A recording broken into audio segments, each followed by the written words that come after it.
Okay. So they finally got past that. Good deal.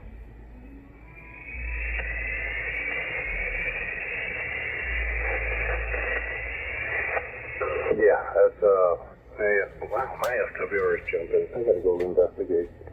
Something's getting warm. Oh, dear God, not another bellin'. Yeah, so your SWR is coming off. It's at that feed point where all the voltage, all the high voltage is. It's just weird. It's low, but then as I'm talking, it's staying low. Stop moving, and then all of a sudden I get a spike, and then it goes back flat. Yeah. The component, like in layman terms, breaking down slowly. Yeah. Yeah, it's about to burn out till it eventually goes. Yeah, it's just my luck, right? But that's all just part of it, you know. So you got to be able to, if you're starting to see that, that would probably turn my wattage input power down to the amplifier and take a little less energy at the feed point. Yeah, but I'm looking at on my external meter. It's not moving. It's doing nothing. It's the one on the radio, so it's like it's got to be the input circuit on the Yaesu amp that's heating up, I think. Does that amp didn't have tuned input, did it? Are you using your auto tuner on the radio to tune the input to the amp? Not on this one because it has its own input circuit. On the Dentron I had to, but not on this one. It's just a little weird.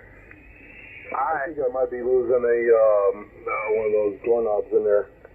I doubt that, but alright. We won't go that far, but I doubt that's happening. It's something else. It's a cable breaking down, the shield inside of a connector. It's just, it's something simple. I'll be right back. Got to run the other room. KMEM up on the hill. Good to hear you. Q4 FPS. Yeah, see, now it's not doing it. I think I got a loose connector. I'm going to check them all. I'll be back. What's going on, Mad Mikey? W4XXI. I mean, I'm just sitting over here looking like this and sounding like that. Any luck on the hunt for the perfect amplifier, or still kind of poking? I don't know. I'm pretty much that CB amp. Until they can show me some IMD data on it, I don't think that's going to happen. The price of it is ideal. All the components are there, but they may be missing something here or there.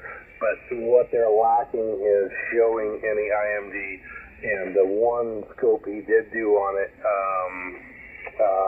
he was so narrow on it. He wasn't showing, second, third, fourth, no harmonics out of there. So I want to see all that spectrum, And he didn't show it, and he giggled about it one half. So does that mean that something's wrong? Probably not, because he's not building these components. He's just putting them together. So, and it's the same components that are used in other amplifiers, but, is he soldering in the right place? I don't know. So, I still might just buy one and just send it to somebody that's got a, service monitor scope that they can check it out. Because even at that price point, it's still affordable. And if I have to buy, one component or add something to it, it's still cheaper than anything else on the market. Yeah, you're right. It is. But, like I say, you want to get the one you want. And you also don't want to get an experimental. I mean, that's just the worst. Only because you're like me, you'll sit there and worry about the damn thing. Oh shit, I wonder if it's going to hold out, or I wonder if it's going to splatter 5 bands away, if possible, but, so yeah. That's a pretty tough decision, I guess. Like I said, you know what I'm doing. I'm going to have Wolf. I really love this amp. And I'm just going to do the 1500A7 conversion. So that's about it. Yeah, I mean, you know what I do over here, so I just need the simplicity of band switching with legal limit, and I can't afford to get it from the other sources, you know, i.e. Elecraft, Experts, or Locks or anything like that. I can't get that in the price point that I need it to be at. So it's either do it myself, and there lies in another problem. I still don't have a service monitor or anything that I can, you know, track all that. I've got a VNA, but I don't know how to set that damn thing up. So it's either follow somebody else's thing and hope for the best, and hopefully I'm not on third and fourth harmonics putting out 1,500 watts or something. So yeah, it's I don't know, but at $1,600 for a little over 2,000 watts, all the components that are needed to be there are there from what they showed me, but no testing. So I don't know.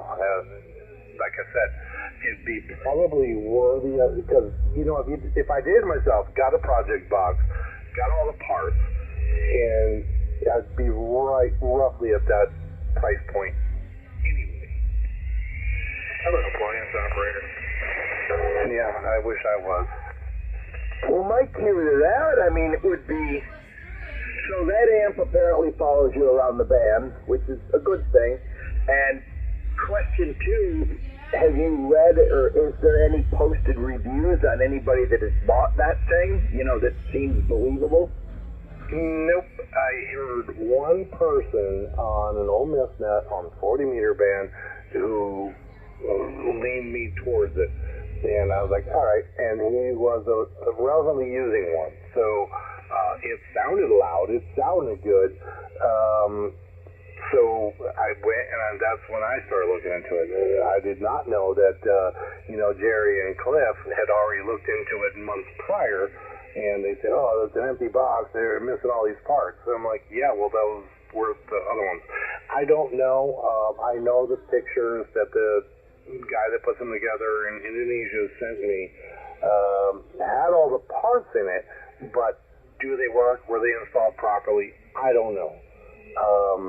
So that's where I'm at with that. I don't know if I'm going to pull a trigger on it and just be a test guinea pig and maybe send it to Frank to put it on his service monitor and let him investigate it and let me know what I need to add to it and then go from there. I don't know, because even that is still, you know, a third of the cost of anything else with that power on the market, period. Well, I got no argument there. It is $1,600. Phew. That won't even get you that won't even get you into an entry-level alpha. It won't get you into anything, that's what I'm saying. So, I don't know. Test guinea pig. I guess that's what my next name is going to be called, guinea pig. Yeah, but what if? You know what I mean? Who gives a shit? $1,600, okay, whatever. I pissed that away before on an adventure. And some of them turned out to be awesome. So yeah, why not? Because then, I guess that way, you know, I mean, if that thing does what you're hoping it does and we get to listen to it, I mean, hey, I may take one. The price certainly is right. Yeah, I'm just worried about the IMD on it. And he won't post any findings. And I think because he's not posting, it's not because he doesn't want to. I just don't think he's capable of testing them, because I've seen the shop, and I don't see a service monitor, no scopes, no nothing other than bird meters and other, you know, an old Yaesu radio he tested on, you know, 75 meter, 80 meter, 20, 15, 40. But I want to see a scope where it shows all the different harmonics of those bands he's testing to see if there's any kind of spurious going on there. And he hasn't posted that because he has no capability of testing that. Wow. Well, I guess in my opinion, that shouldn't even really be a hard decision then. Unless you really don't give a shit too much about the $1,600. You know, if it's worth a shot in the dark or gamble, Mike, you could build your own. I can send you the component list right here. I've got one for a 2,000 watt. It's got the bias board, it's got the filters, it's got everything. The only thing you need to do is configure a power supply. And that wouldn't be nothing. Just stack a set of mean wells, put a couple, maybe 4 of those little power supplies. You stack them up, get yourself a power mall even. But yeah, you could always build one yourself. That way you know exactly what it's doing. Yeah, just like I'm saying, this thing's got the 2 power supplies. Well, it's got 3 power supplies in it, 1 for each one, and it's got the what the hell is it called? My terminology sucks. I know what it is. It's the combiner. Takes the 2 and powers each one of the 188 boards, transistors. And then it's got a 12 volt that powers the control board and the other components in there. All the parts are there, even the little path filter, 160 to 10, it's all in there.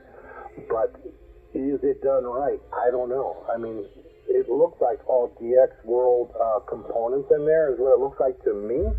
And I know that DX World components, each one of those boxes you're supposed to solder to, it's wrote on there what the hell's supposed to go to it. You use it on the CV pin. Man, I'm not going to use it there, but that's the whole thing. But I don't want to be talking, let's say, here on 40 and be transmitting on 15 and transmitting on 2 meter band, like 40 over signal sideband. Yeah, I get it, man.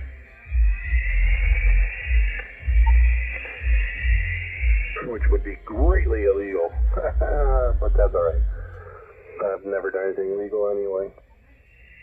But yeah, Jojo, I've burned out $1,600 sniffing cocaine on strippers' asses in my lifetime, so it wouldn't be too much of a waste. There you go. I mean, that's how Nick from Hopper built. Got started, and he builds a hell of an amplifier. Same with Charger. They're Fat Boy products. He started on his bench. He had a bunch of power supplies and food meters, and it was a wooden bench. But yeah, the products are awesome for competition.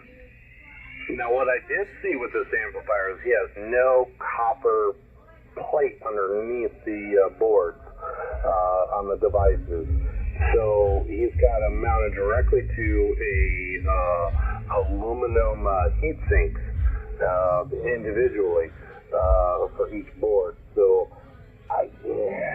conductivity, I don't know. Heat distribution, I don't know how well that would work between copper and aluminum, but I don't see any copper, and that may be an issue too. But then I was thinking about it, and I'm like, I've got some other amplifiers for other things that don't have copper in them either. That's straight aluminum heat sinks as well. That transistor would be a terrible idea because you need a heat spreader.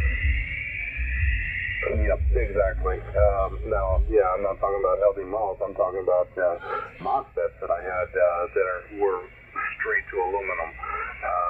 I don't know. I've never worked with LD MOS before, so I don't know.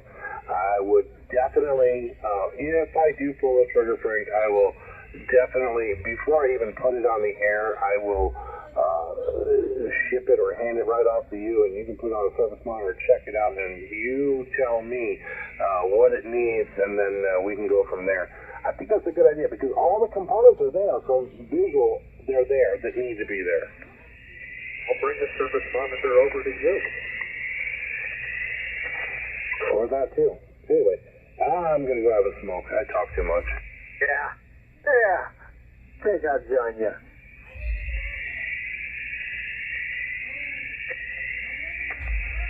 can set the service monitor, so I'll just drag one over and we'll go ahead and make some internet. You might have to show them how to hook it up with the right cables, but to get the RF and the IF. I haven't done that since, let's see, what year was it? 1994 was the last time I used one of those. So, I probably need a refresher course. What, too? That's the easy part. There's nothing to it. Yep, it was fun when I was in school doing avionics, but, I don't know, man. It's been so long ago. Yeah. I don't think you're going to hook that old boat anchor screen up to your radio so you can see your audio freak. I mean, we used some pretty cool stuff when I was in the Army, man. We had to repair and maintain aviation communications. So, yep, had AM and other bands as well. And coded. Why is the military going to use all that coded communications?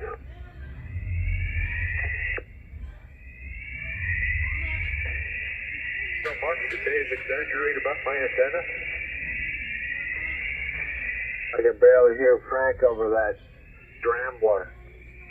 He asked if he exaggerated about his antenna. Oh, about the size of it and all that? Yes. Did Dave exaggerate at all about the size of the antenna on this thing? It's insane. I pictured it stubbier and bigger, like a 1-gallon coffee can, but it has enough turns to cover all the bands the way it is. So I pictured it different, and I did know that the helically wound sphere was you were loading that for omnidirectional. No, all I did was just take the whip off of the darn thing, and now it seems to be doing, it seems to be radiating straight up. With the whip on, it radiates near horizontal. No need to get her. I'll be back. Alright, I gotta run in the kitchen, and now Frank knows where my kitchen is, he saw it, so I'll be right back. KMEM.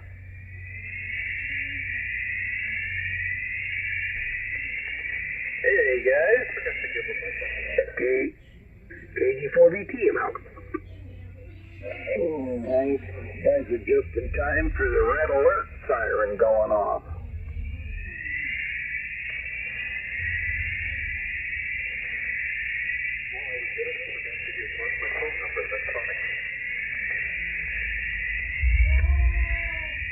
November 4 Zulu Alpha Papa, how copy? Here's Vocal Spring. That sounds like a big strong signal. Set up at a different QTH, so I don't know what's going on. But how's it going, Frank? No, just send it over to the Santa House. I'm still on my way over to the West Coast. I had to make a little detour. You're in the mobile, Frank? Strange noise. Yeah, it doesn't talk. This is my pickup truck. Oh man, God, you're smoking over here. No, it's not you, Frank. It's something going on here. Well, you're doing a good job for a QRP station. Now, there's a scrambler that's on. That's what that crap is you're hearing. It's some kind of a scrambler. I mean, it comes and goes. It moves up and down the band, too. Yeah, I've been chasing it. I got it, I had it notched out at about 1,000 negative, and it followed me after a bit.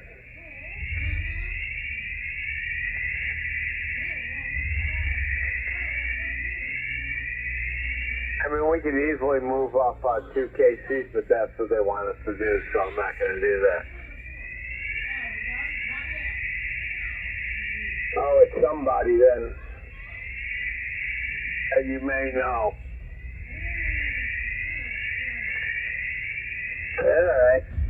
Well, like you say, it definitely isn't bothering your signal or Frank's or certainly not Hank or Mike, so play as they will.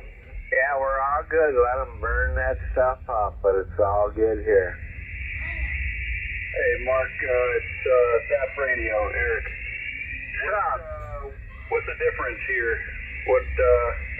I'm about 4 miles south of where I was. Same antenna, just on a palm tree, probably lower height. QRP, just a rig, 100 watts. What's it looking like? You moved 4 miles south? Yeah, man. I left that girl I was living with, and waiting to get my house back from my ex-wife. Damn. I don't know when that's going to happen. It's supposed to happen at the end of August, but it's probably not going to happen then, and I'm going to have to do some court crap, which sucks, but yeah, anyway, as far as the signal goes, what's going on with that?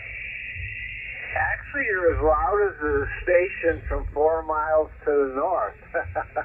And that's when you had the amp on there. It was all in the closet, I remember you said. Yep, in the closet. So now I remember doing stuff like that. I'm going to go get me a condo on the intercoastal somewhere or something like that. And the heck with this shit. I ain't putting up with this crap. And throw a little antenna out. That's the kind of stuff I do, over. Yeah, man, I don't make good relationship decisions, and, that's why I was on and off. Like, you'd hear me a little bit, and then I'd disappear. You'd hear me another day, maybe the next day, maybe a couple days later, and I never was able to dedicate time to what I liked doing, but that's just over. So you just got a 40-meter dipole, and where are you? Same 40 and 20 meter fan dipole that I was using before, homemade. But now I'm still in Wellington. I'm just Lake Worth and full 41 instead of Forest Hill and full 41 or Southern and full 41. I'm like 4 miles south, almost. I mean, barely made any change, but definitely different as far as setup, antenna. I got like 4 times as much coax going out to a tree instead of a pole. Yeah, different, but man, I put this thing up and SWR is still flat as, Yeah, when you put your amp in, it'd be much louder than you used to be, because you were that signal strength now already without the amp, so. Yeah, good for you. You got enough room to not as high to put an antenna out, enjoy what you like. So, congrats on that. I'm glad I did that too. After 40-some years, I said, damn, I'm going to live with myself in the woods. The hell with this.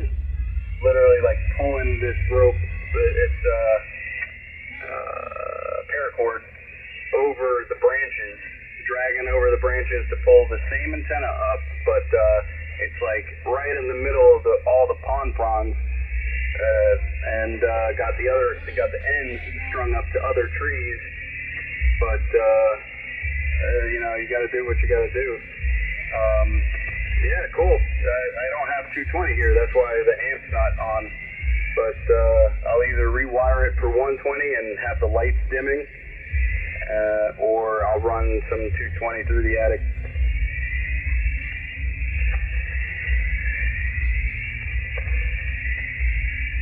Yeah, probably just as easy to put it on 110 and turn down the input power to it and only run like maybe 250 or 300 watts and don't even push it. Then your signal will probably come up a couple S units. So, but you're already at 15 over just with barefoot from the new location. You're stronger than your other location with the amp. You're actually stronger now. Man, no kidding. I can't see how, but yeah, I'm not gonna complain. Yeah, I might do that. I might just rewire the amp for 110. It came as 110, and I rewired it for 220. But I don't know. It's not a huge deal to run 220 through the attic. It's kind of a long way, but Zap radio can do it. Yeah, I'll figure something out either way, but glad to hear it's pretty decent barefoot. He's working really good. 5556 up here in Daytona. There you go. Out there in Daytona, what? You're about 5556 up here, south end of Daytona. I wish I could hear you better, but I got some weird noise here. I don't know what's going on with it, but new everything. I don't have any chokes or filters on or anything like that here yet, but cool. I'm happy. Yeah, I'm vertically polarized in a tree. Maybe somebody can relay. I can't make it out. Yeah, I know. He's pretty right here up on the top of the hill up here. I'm up 160 some miles north of you up on the hill, and he's just hitting me, so it's got to be weak on you. But yeah, you're 5556 up there, and so yeah, it's signals going up over the hill and landed up in Daytona Beach tonight, Eric. All right, sorry I couldn't make it out, brother, but yeah, I got some weird some kind of weird noise I've never heard before. Hey, this is KQ4SND and Gulf Breeze. I got the same noise over here. Okay, I heard that, Gulf Breeze. Yep, that like winding up and winding down kind of whining noise. I hear it too. All right, cool. I appreciate that. I guess it's not local to here. Cool.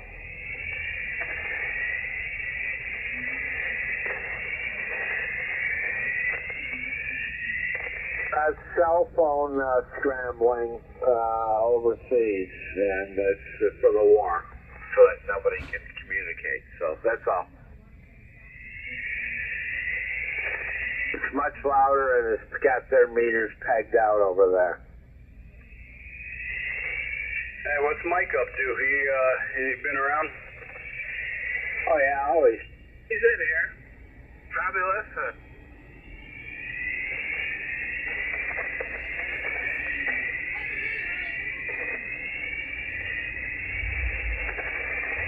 But, yeah. So, all right. Very good. KWM Friday. KQ4 FPS. KO4 JWQ. And 4 ZAP. 164 X-ray India.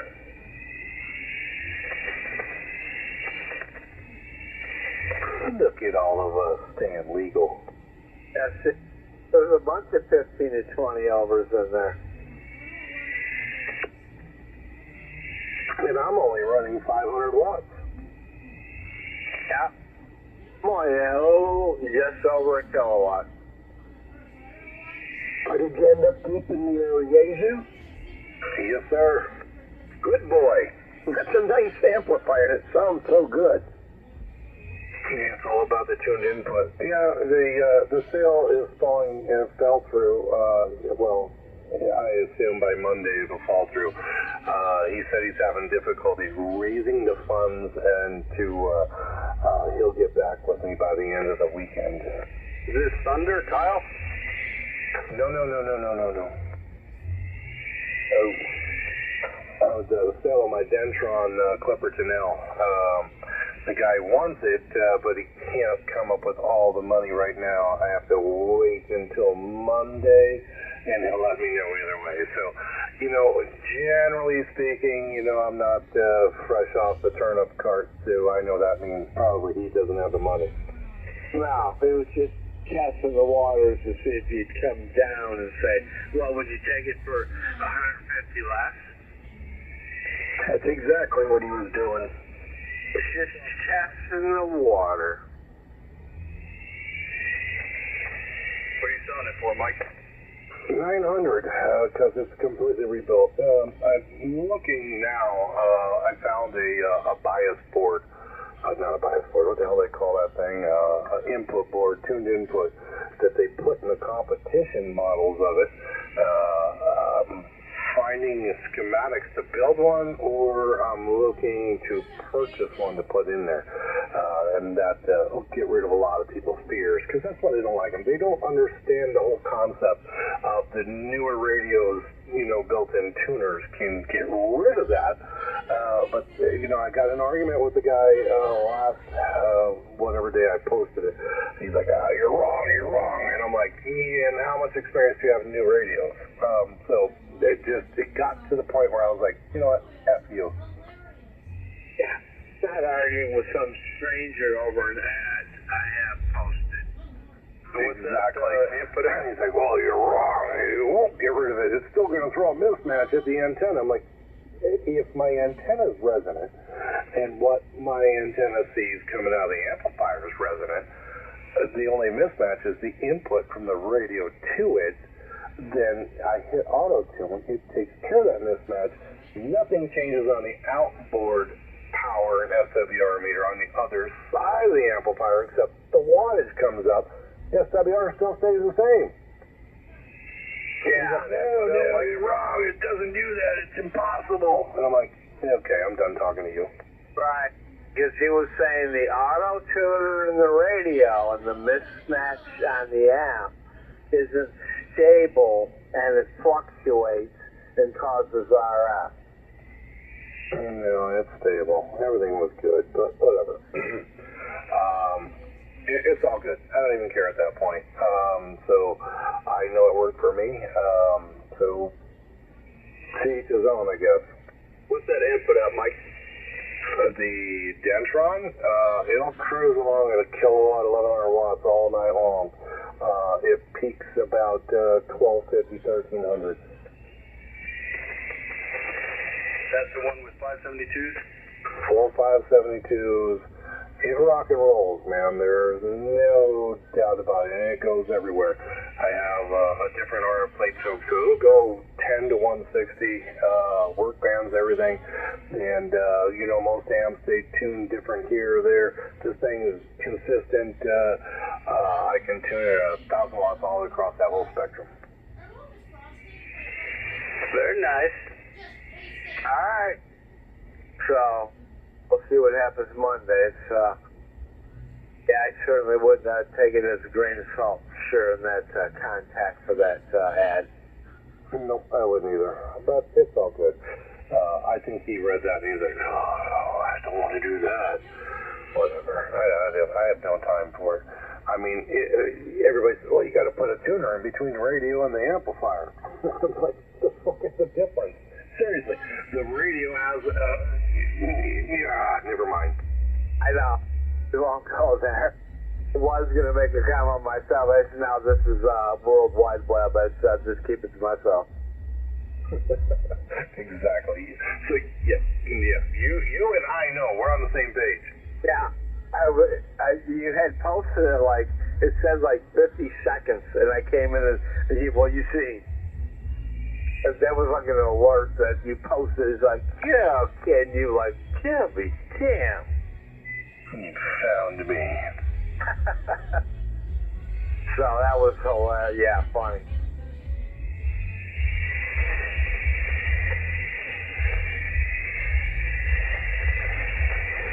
You know what sucks is that he said he'd do it, and then I marked it as sale pending, and I probably could have got a whole shit ton more, but I'll wait it out. Monday morning I'll put it back out there if he can't come through, and we'll see what happens. I'm going to make a little video of it, tuning up on every single band, and seeing what it does, and maybe even get in here and make a video of me turning it on and talking, and say, wow, look at that. So you know how it works.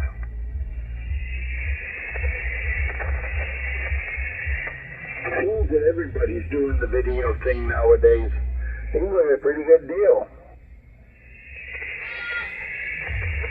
Yeah, I'm seeing these things, there's a few of them on the market that just popped up right after I posted mine, and now I see 3 of them out there as well, and they're, one of them's $8.99, okay, you're $1 cheaper than me, seriously, but they want to charge $200 shipping, and I'm like, it's going to cost $200 to ship that damn thing, what the hell's wrong with you? That's why you need to post your shipping at only $48.95. And they'll be calling you first. The shipping is only about $32 on that. Yeah, if that, I'm well aware. And I still have my business account with FedEx, so it's not like I'm going to pay out the ass for it, and they do all the packaging and foam and everything for me. Right, it's like you get a 20% discount on shipping charges. Hey, how much would that be? Oh, so that would be $32.95. So, here you go. Thank you, ma'am, and have a nice day. Yeah, they put that spray-in foam in there inside that plastic, so it forms around it, and that thing ain't moving. And that way they can toss it and it bounces. It's like a Super Bowl, you know? This foam. No, I'm not going to deliver the Dutcher. No, I don't want you to deliver it. Where are you at, Frank?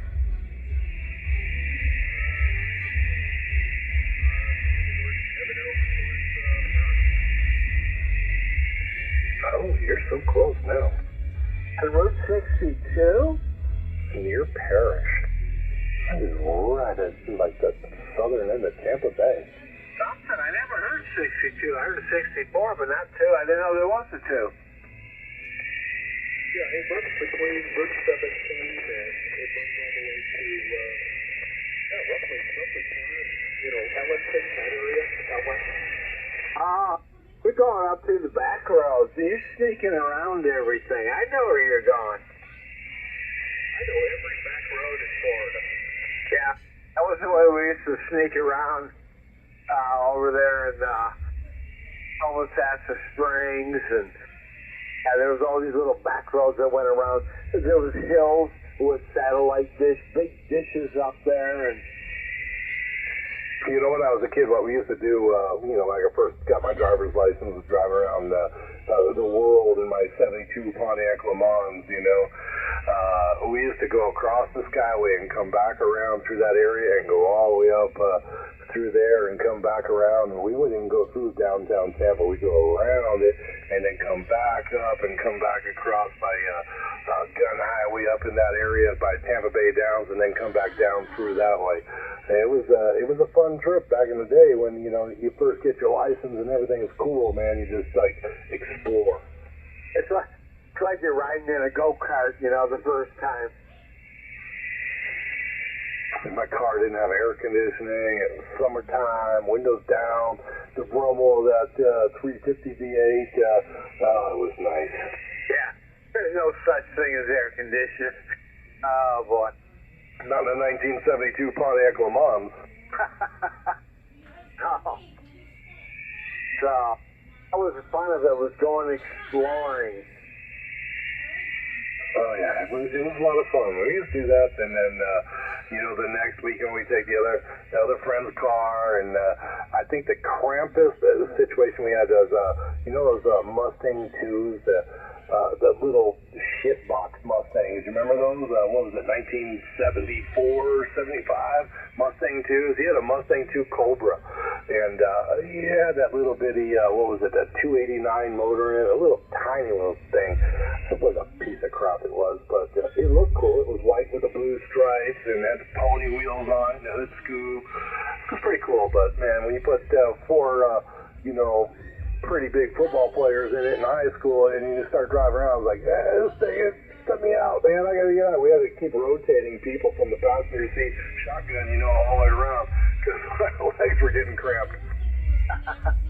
Oh my God. So, she did that in a Carmen Ghia with a sunroof up in Detroit one year, passing the pipe and the drinks.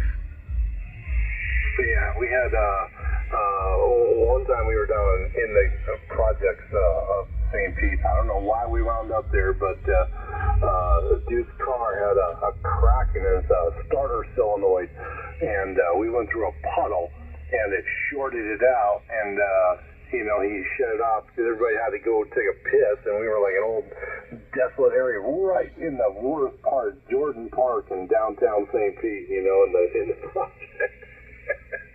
And he shut the car off, and it wouldn't start because the solenoid shorted out. And we were like, oh, man. And we were driving around with a gallon of vodka and, the spleets, all that stuff. Having a good time. And couldn't get restarted. And we got surrounded by St. Pete cops, and they're like, we're not doing anything to you, but we're here to protect you. You hear gunshots, because it was back in that day, man. Those projects were rough, man. It's like Cabrini Green in Chicago. It was like horrible.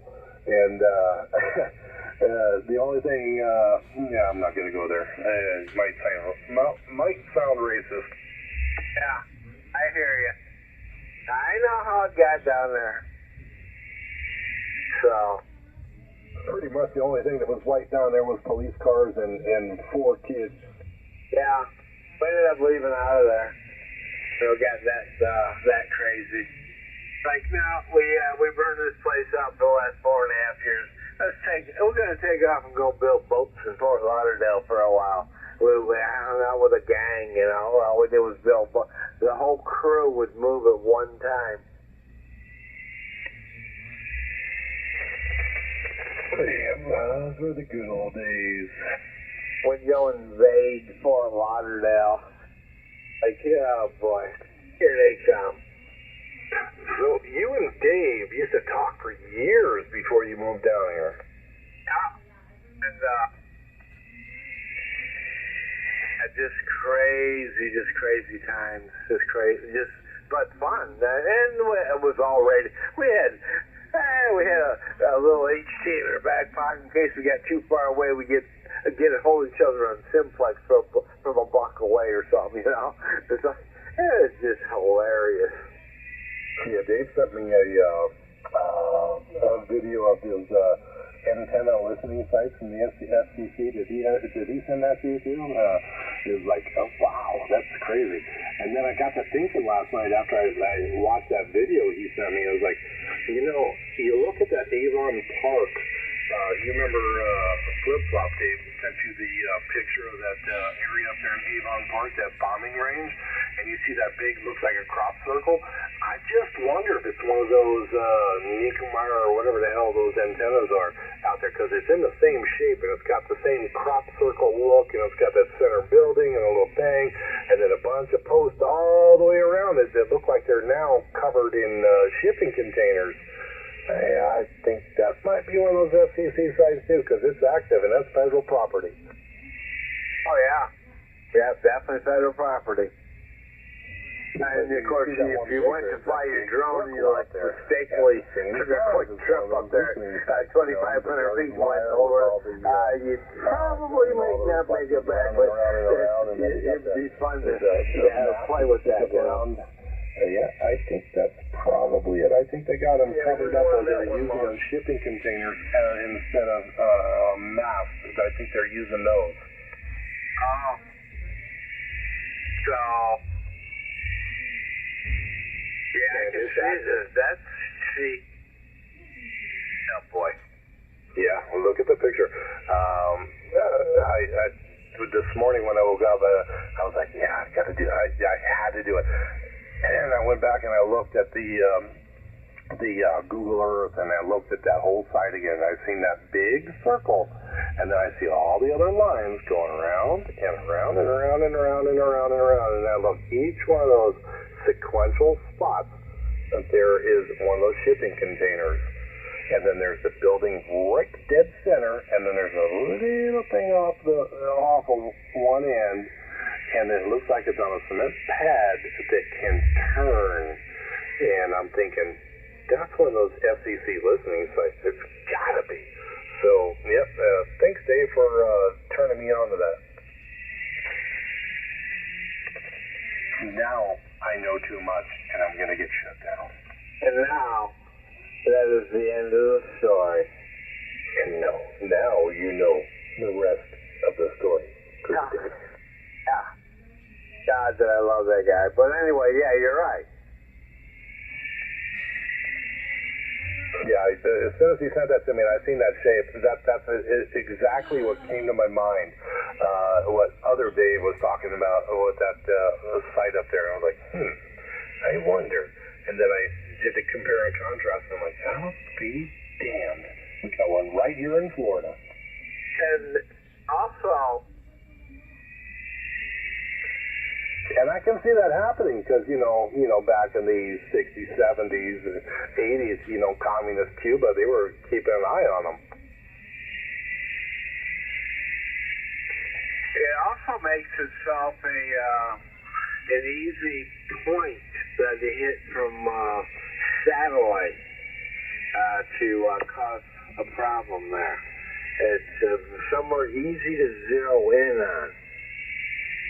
Yeah, but if you look at it from satellite imaging, you can see where they put all those old cars and stuff in the bombing range, and they have things like "Hey Joe" and things like that. They shaped them into words. It's kind of like they're trying to distract it, and I think that's why they put those shipping containers in around there, and they did other things, and it's cardboard over there that look like cars, but they're not really cars. It's interesting.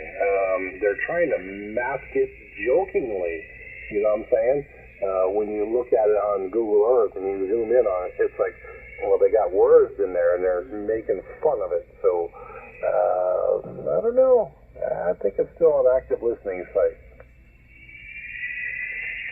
I'm at, you're talking about the bombing range in Avon Park, right? Yes, sir. Okay. So, do you know the story behind that place?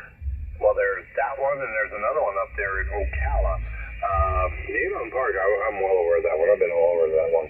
But the one up in Ocala National Forest is the one I'm sorry, that's the one I'm talking about. And that's the one with the big crop circle. That's the one I like. That was more original. Somebody else and I think that one is actually still a listening site because, and it's part of, I forget what it's called. It's part, Avon Park belongs to the Air Force, and the other ones up there in Ocala belong to the Navy. But they're all DOD regardless, and they're both monitored and, all that stuff. But the one up in Ocala National Forest, it's in the middle of that forest, in the middle of nowhere. But yet there's always cars there. There's always cars there, and it's a nice paved parking lot. Go figure. So does the DOJ tell the Department of Defense? They tell them guys what they want them to do, where they're at? The DIA does. Oh, you're not supposed to know that alphabet. The DIA? You're not supposed to know about them. Forget what I said. Well, CIA is not supposed to operate internal to the United States. Yeah. Okay. I'm not talking about the CIA. Oh, I know. You're Delta India Alpha. There's no touch on that one. Yeah, I know. So, that's what I was wondering is, forget it. Yeah, you wouldn't understand. Oh, I understand. That there's things that go on here that you don't know about with that design in the ground. And what you're saying it isn't correct. I guarantee you it is. Knickerbocker or whatever the hell that antenna system is called, because it's in the shape of one. That would to give you the illusion so that you would think of that. Oh. Well, why they go through so much trouble to try to disguise it then? Because it's something they don't want you to see.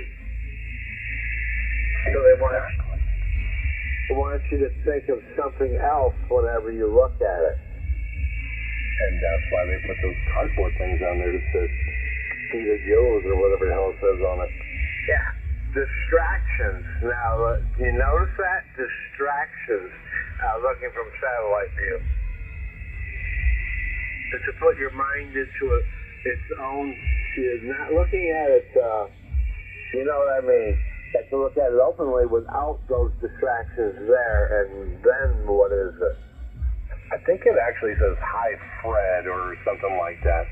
It's hilarious because I think they know that you know it's there, but they're trying to distract you from it to where you won't recognize the circle, the building in the middle, and all the other elements around it. So I don't know. I think I'm probably going to get busted tomorrow, so I'll just be quiet. Yeah, I hear you.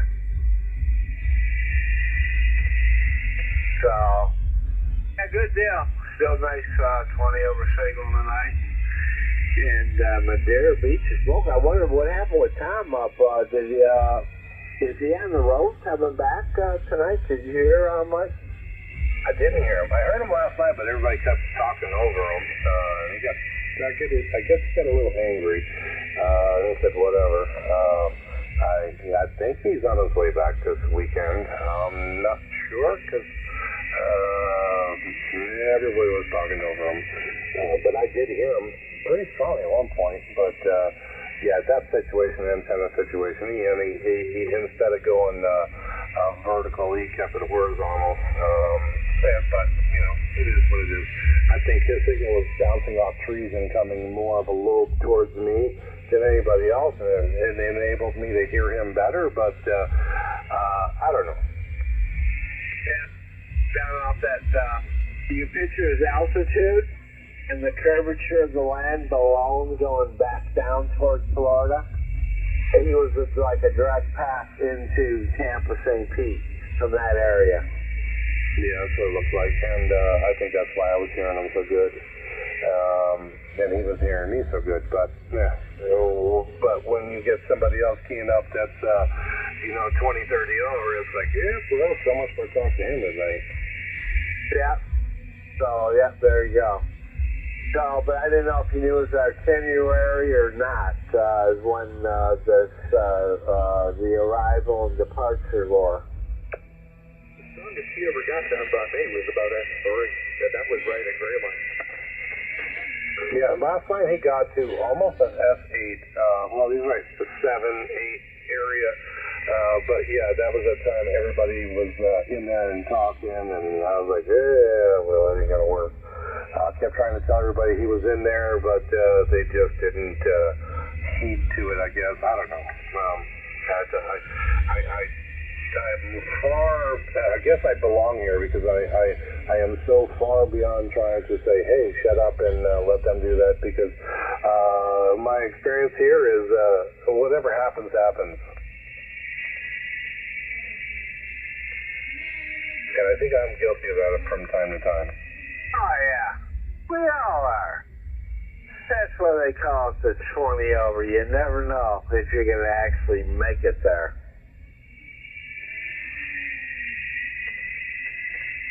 Well, hopefully I am, because I'm running low power. That's what I am. QRP on the top of the hill. KMEM for ID.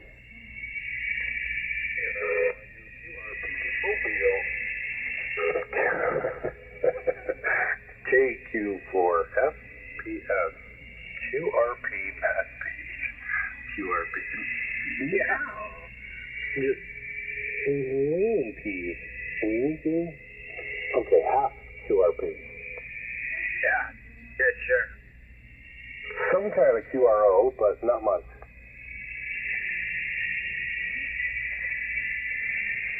Do you know how many new hams don't know the Q signals?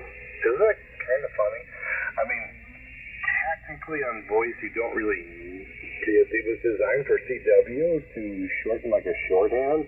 You don't really need them for sideband, but you'd be surprised how many people don't even know what the hell any of this stuff is other than QSL. Oh, yeah, it takes a certain breed for that. I mean, the first scanner you got, you had to get crystals for your local frequencies, and then get the little card with the Q codes. It's just so you know what they're talking about. So yeah, at least that's how you start, you know. I remember my first scanner, Radio Shack had the crystals. You had to go buy the crystals.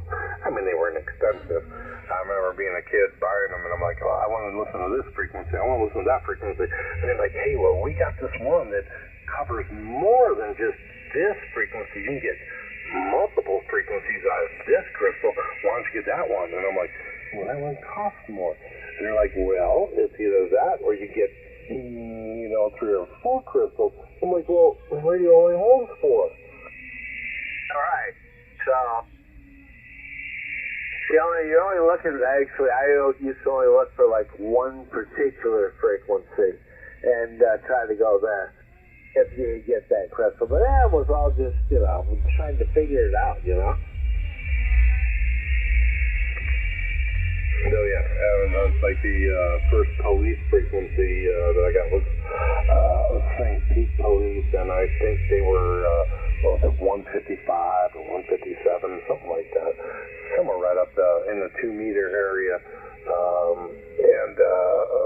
I was like, all right, well that was one, and then I found out they had like 10 different channels, and I'm like, come on, man, my scanner only has 5 crystal banks. And that's when the guy at Radio Shack is like, well, I got one of these crystals, man, that'll cover more than just one. It covers multiple frequencies between here and here. And then you can get this one and this one and this one and this one, and you'll cover all of them. And I'm like, no. He's like, yeah. But it was like triple the price. And being a stupid kid, I was like, I didn't know any better. I didn't have the money for that. Okay. I get it. So you got them one at a time instead of one that does many. Yep, and I'm sure you did the same. Yeah. Mine had a 3-channel. I remember I used to walk down the road holding that Radio Shack portable scanner and just listening to it and going, yeah, I'm going to be a cop one day. Oh my God. Boy. And black and white TV had tubes in it. The TV repairman would have to come with his big suitcase and replace the horizontal output because he lost the picture. How about the degaussing coil? Remember that damn weird contraption? Which one? The degaussing coil that they had to plug in and move it around to move the colors off the tube? Yeah, the degausser. When the maid used to come, Mrs. Pretzer, she would get too close with that big old motor on that 1940 vacuum cleaner, and the whole screen would switch, and they have to get the TV guy to come back and get it back in phase. All the color would be at one end, and you have a rainbow on another corner, and like, what the hell? And then my dad had one of those degaussing coils, and he'd go out there and he'd move it around until it was all off the screen, and everything was back to normal. People would have blue faces, orange hair. It's like, damn, they need to put it back the way it was. That's what it is now. And it was always when it was something we wanted to watch, my dad would start getting in the back of that damn thing and turning the color inputs and moving the colors around. And then they get the rainbow effect and you get the degaussing coil, start doing that. And it's like, come on, man, just let me watch TV. Didn't just slap the shit out of it like my dad did. Slap you like my redheaded stepchild. What the hell's wrong with you? It was horrible, man. And then it was like, that was before remote control, so, I'd be laying on the floor watching the show. He'd come in there and he's like, all right, you're sitting too close to the damn TV. Back up, you'll wear eyeglasses the rest of your life. What the hell's the matter with you? While you're up there, turn the channel for me. Yeah. Oh my God. And then wait, don't move, stay right there. And I'm like, but Dad, I gotta go about it. No, stay right there, because when you move, the station goes out. Oh, yeah. Get the nephews and the grandkids adjust the antenna on the TV so you can get the channel in a little better. Give them something to do. Yeah, well, you sit there, because everything's fine, but don't move. And when one person gets up, you get all the static and the the screen goes a little staticky, whatever, and then the tin foil or a piece of speaker wire taped it to the rabbit ears. Oh dear God! That's how you got a life like mine. We all had the same life. So whenever my dad was watching TV, I made it a point not to be at home. Yeah, you're right. My dad always said, "You better be home before them street lights come on, boy." This is okay. Yeah, that was initially.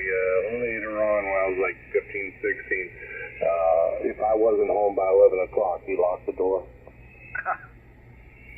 Oh, I saw. Yeah, the street lights. Yeah, you end up learning from those.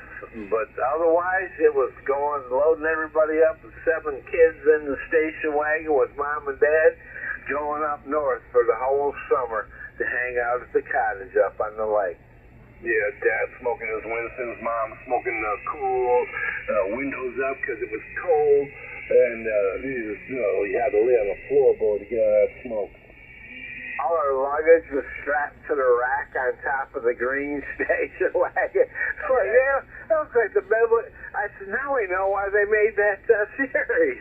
It looks like us. Yeah. Anyway, speaking of smoking, I'm going to go smoke. I'll be right back. Hey, good evening, Ed. I hear you out there. Listen up for Tom. I'll catch up with you, Mike. Kate had me up on the hill. Roger that, M4ZRV. Yeah, I remember the street light thing, man. That was like a crucial timing interval. Yeah, it was between sanity and getting your ass whooped. Yeah, after I was about 16, my dad was like, he didn't care anymore. He was like, well, he ain't home. We're locking the doors. But I would purposely leave the lock on the window open so I could just wiggle the window open and climb in at nighttime. And I'll be damned that he didn't go one day, and he knew it was going to happen. He drilled a hole through there and put a nut and bolt through there so I couldn't open the freaking window. I was outside all night until he got up in the morning to go outside and sit out there and have a Winston and drink his coffee. And he's like, yeah, how'd you like it being outside all night? How'd you go with? I can't even tell you all my story. You wouldn't believe me. I believe it, man. I've been there.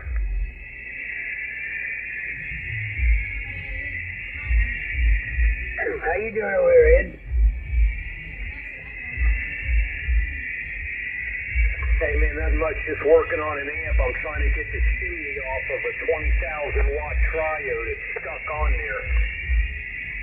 Oh, boy, man. The noises are just about to take you out. Let me see if I can do some adjusting.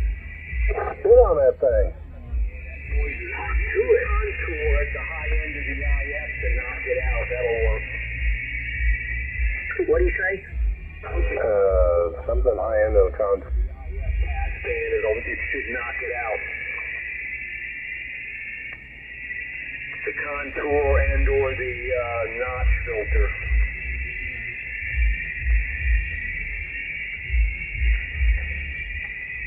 KFI's I2K.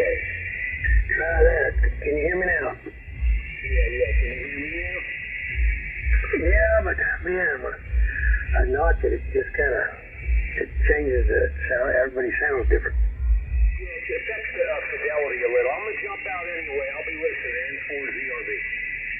Oh yeah, there you go. I had to turn a couple other knobs, but yeah, I got you. Okay, but good hearing you, and I'm gonna listen in. Now I got rid of the noise and I can hear something. KG4VT. This is WA4. Ed, you gotta spit on that thing, make it spin a little better. This is WA4 PM good. Going on out there. You gotta spit on that thing. Because I'm gonna make a BEERUN. I'll be back. Me too. KQ4FPS, I'll be back in 2 and 2. There's a whiskey station out there and another station out there breaking in. Go ahead, guys. I don't know who hears them, but I heard them. But unfortunately, I'm stepping out. I'll be back in a minute. KQ4FPS. Yeah, Tango Kilo. This is Whiskey Alpha 4. Up to Papa M Mike 10-2. WA4 to the upstairs. My name is Terry. And I'm in Cincinnati, Alabama, which is north of Mobile. Well, Alabama, I tell you what, I got a copy over here in Louisiana, right here in Mandeville, 30 minutes away from New Orleans. Yeah, we just had a couple good rain showers, thunder bump and something you just want to do. I had to shut the station down, and I'm just turning it back on, and I turned on the frequency here. We're talking most of you guys pretty well.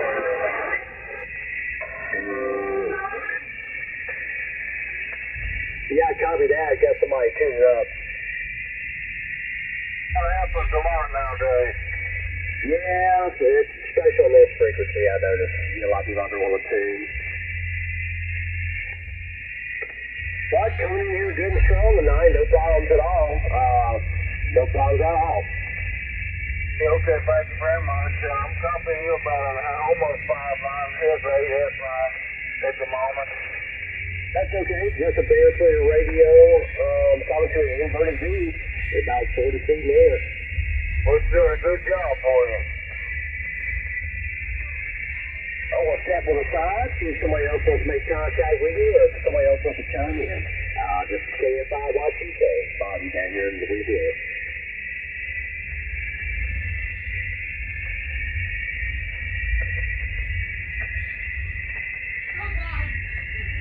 Was it KFI? I don't know if I got the call right, but Kilo Golf 4 Victor Tango Echo. I think it was KFI.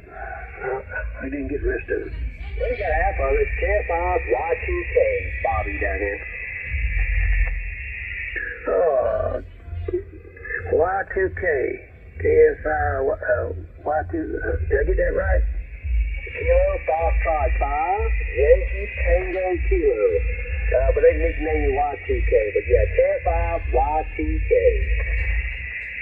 Oh, KF5 Y2K.